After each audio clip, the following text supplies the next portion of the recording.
ఇవాళ మాకు 100 రోజులు టైం అడిగిన 100 రోజుల్లోపే అన్నవారిని మీరు చెప్పుతో కొట్టండి. అంత ధైర్యం లేకపోతే బుద్ధిగా ప్రశ్నించండి. మీరు దళితుని ముఖ్యమంత్రి చేస్తే తల తీసేసుకుంటా అన్న మీ నాయనకి ఇంకా తల ఉందా లేదా?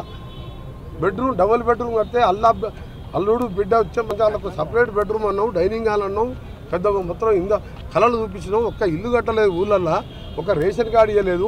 ఏ ముఖం పెట్టుకొని కాంగ్రెస్ ప్రశ్నిస్తున్నావు? రైతు బంధు ఎప్పుడు పడుతుంది రాయి అంటే దానికి చెప్పు తీసుకొడతాం.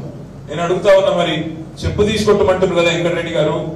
మరి మీరు దావోస్ పోయి అక్కడ సదస్సులో ముఖ్యమంత్రి గారు, తెలంగాణ ముఖ్యమంత్రి రేవంత్ రెడ్డి గారు పచ్చి అబద్ధాలు చెప్తున్నాడు. చాలా అయిందా రైతు భరోసా మీ దగ్గర చేయగలరా?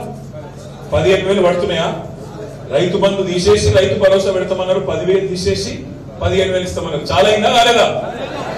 కానీ రైతు బంధు అయిన ఆయన కొన్ని కేసీఆర్ ఇచ్చిందని ఇయ్యంటే దానికి చెప్పు తీసి కొడతా అంటాడు. ఇంత అహంకారం, చెప్పు తీసి రైతులను కొడతామని ఈ పార్టీని, కాంగ్రెస్ పార్టీని మరి మీరు రేపు ఓటుతోని కొట్టాలి పార్లమెంట్ ఎన్నికల్లో అని చెప్పి రైతులకు చెప్పాలి.